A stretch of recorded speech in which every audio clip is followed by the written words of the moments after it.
In the early 90s and mid-90s, I was a console games programmer in Norway, working for Funcom. And one afternoon was rainy, cold, and we were going to buy some ticket to go to the sun with some friends. So a friend of mine is waiting to buy tickets. Meanwhile, I went to the store and bought a board game called Europa Universalis. 4 years later, I see a company is starting up in Sweden to make a game on that board game. I went like, hey, I want to do that. So I moved here, and that's history. EU1 took about 2.5 years to develop. I think we shipped about 100,000 copies in total in the first few months, and it sold nicely and went really well for us.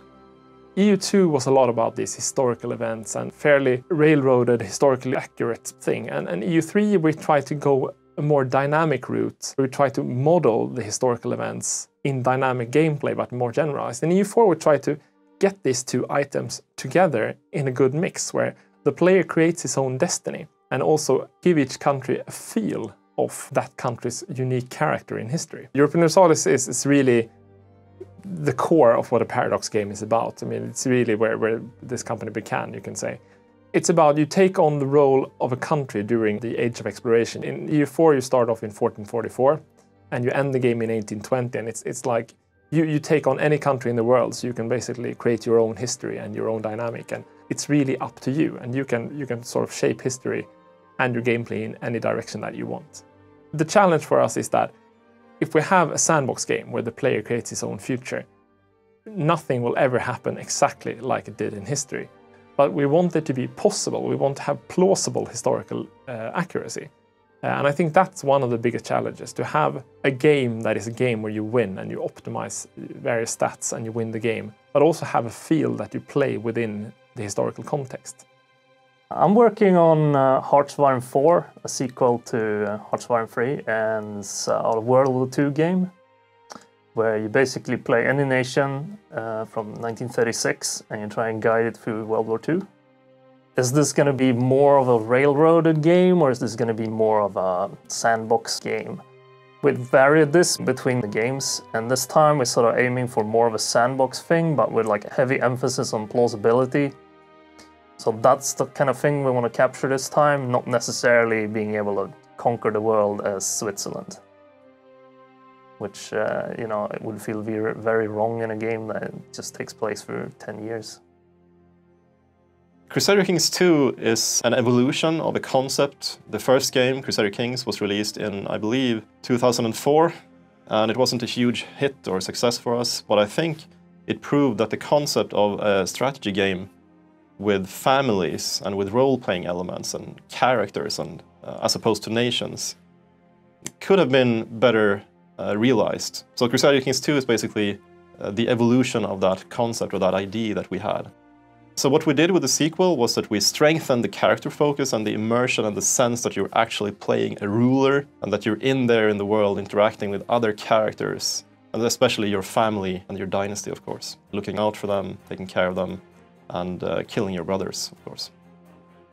Crusader Kings 2 was released 2 years ago now, in 2012, and it has evolved a lot since release. It is a far more polished and a far deeper game than it was 2 years ago.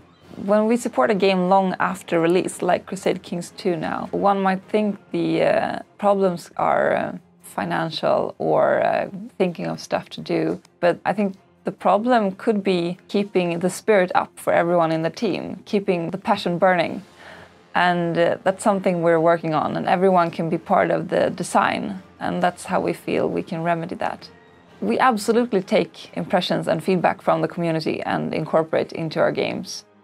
Before I started at Paradox, I came into contact with the company because I played EU1 and EU2, and I was also a little bit involved in the beta. And then when they started looking for people to work at Paradox, I was like, cool, what an opportunity.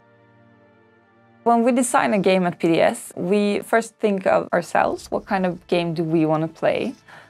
Because we are gamers and we do enjoy the strategy games, and now Rune Master, which is something brand new, and also something we do because it's fun to mix things up a bit. Rune Master differ from our other games, our historical grand strategy games, by being an RPG. But it also differs because it doesn't use historical sources this time. Everything is fantasy, you could say. We draw inspiration for Rune Master from the Nordic mythology, the Poetic Edda and old Icelandic sagas and myths and legends. The core of Rune Master it's about Ragnarok, about how you as a hero have to stop it in any way possible. Or you might have to make sure it happens. And you do that by either killing Loki or killing Thor. You won't have any side quest in Rune Master. Every quest you play will be a part of the bigger picture. Everything you do will have an impact on the main story and on yourself. And we want emergent storytelling in this game. So every quest you make will be your quest. It will be your story. And we hope to make a game with as much emergent storytelling as Crusader Kings 2 has.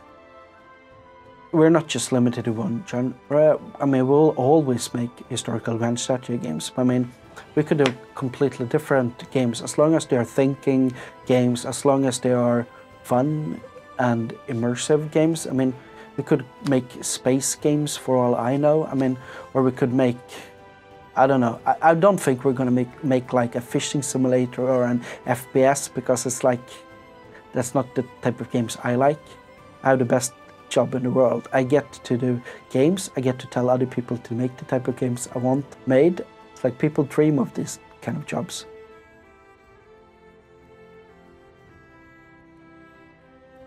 So we want to thank you guys, the fans, for being passionate and enjoying our games and telling others about it. And yeah, thank you.